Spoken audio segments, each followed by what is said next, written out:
Hey guys, this is the video lesson for Unit 14, Lesson 11, and this is your last lesson. I'm sorry I don't have bigger Post-its. That was supposed to be much more exciting.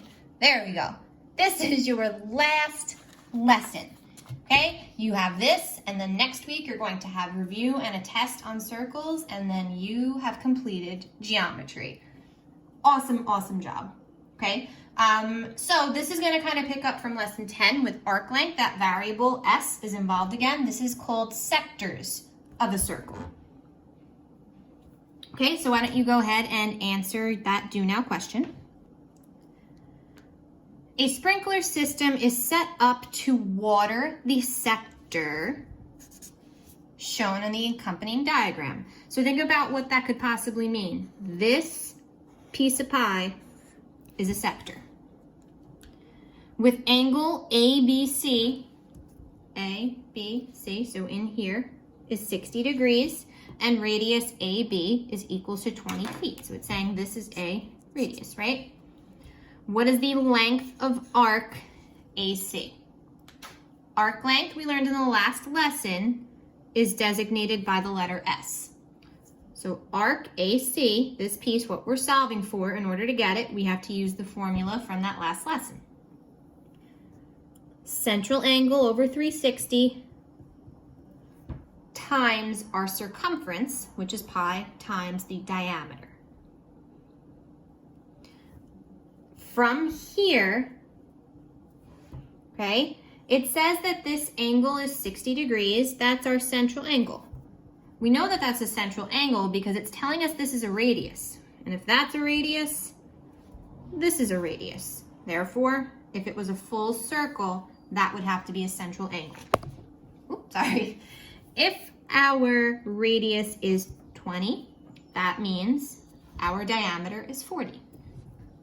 Substitute, theta is 60.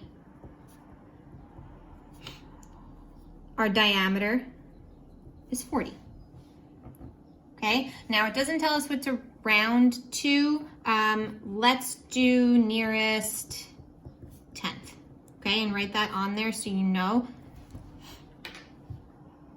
So since it's nearest 10th, we're going to type all of that into the calculator. 60 over 360 times pi times 40. To the nearest 10th, the length in feet is 20.9. So the length of that arc is 20.9 feet. So we're going to be working specifically with sectors, right? So the sector is exactly what we've been calling this, the piece of pie. That's what it's called in math terms, right? The sector of a circle is the portion of a circle enclosed by two radii and an arc. If you don't like regular pies, let's think of a pizza slice. So yesterday was kind of focusing on a piece of the circumference. Sectors, as far as we're concerned, we're going to be finding the area. So in the past, you have found the area of a circle to be pi r squared, okay? So just like yesterday, we started with circumference, and then we used that fraction to represent it. So now we're going to be just focusing on the area of a sector. So instead of finding the area of the entire pizza, just finding the area of a piece of the pizza. Sorry, my phone got cut off. So because the area of a full circle is pi r squared, we're not going to use the formula that is on your notes. Okay, but I do need you to keep in mind that sometimes you're going to have to find that arc length or use that arc length to get the formula that we're going to use, okay? So the area of a sector is going to be really similar to the formula we did yesterday. Yesterday, it was a fraction of the circumference, right? It was a fraction of the circumference. This is going to be that same fraction, that central angle over 360, times your area, pi r squared. Okay, so it's either a fraction of the circumference if it's arc length, okay? And if it's an area of a sector, it's a fraction of the area. Okay, so let's take a look at that. Find the area of a sector with a central angle of 40 degrees and a radius of 12 centimeters. Okay, so I'm gonna draw just a quick little picture of what that might look like. So a sector is like a piece of that pizza. It's telling us that that central angle is 40 degrees, and it's telling us that the radius is 12. If we want to find the area of that sector, it's going to be a fraction of the area of a full circle. So the two pieces you need to substitute in is theta, your central angle, which they give you as 40 degrees, and a radius, 12.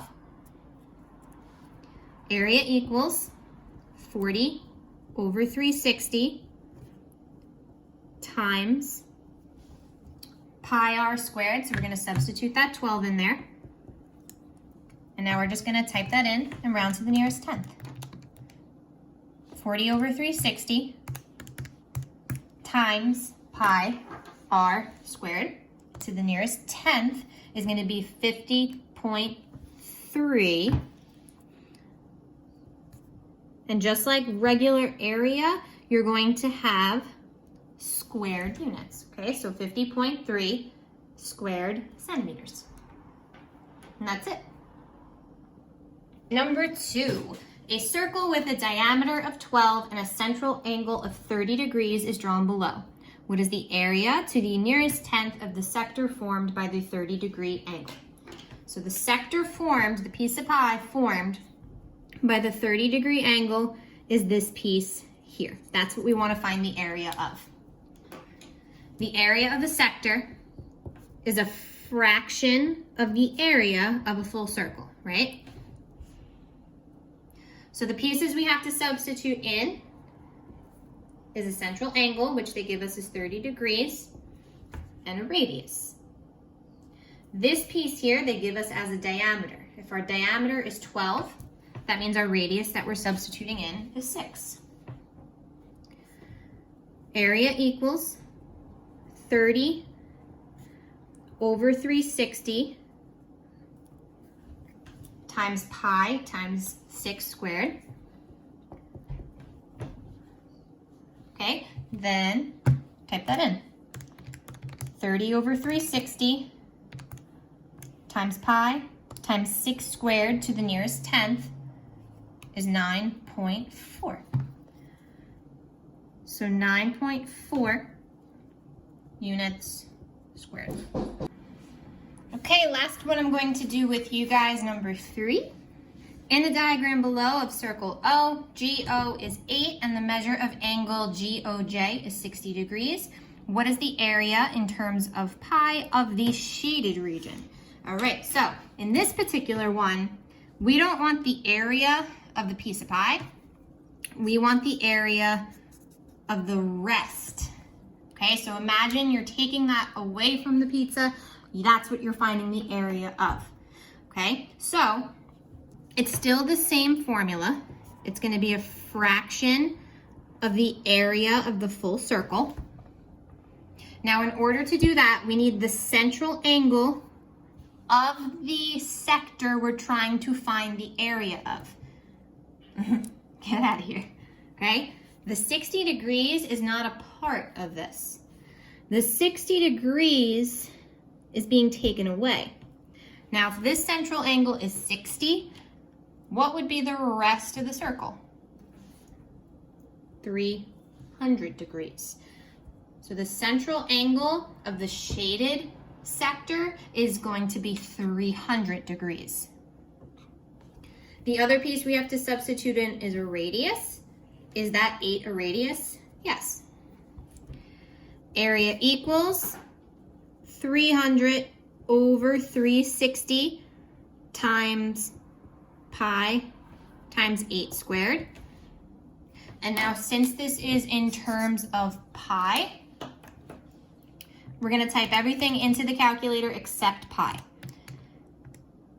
300 over 360 times 8 squared. I left pi out, okay? Now, instead of writing 53.3 repeating, it's easier when you have it in terms of pi, and that's the case, to make that a fraction. So that's going to be 160 over 3 pi. That's that number in terms of pi, okay? And now for units, we have units squared. All right, so this is going to be the last lesson packet that you finish. Okay, you have a couple of practice questions and you have a closure. Next week, you're going to have review and a test. So as the last video of the school year, I want to say how proud I am of you all.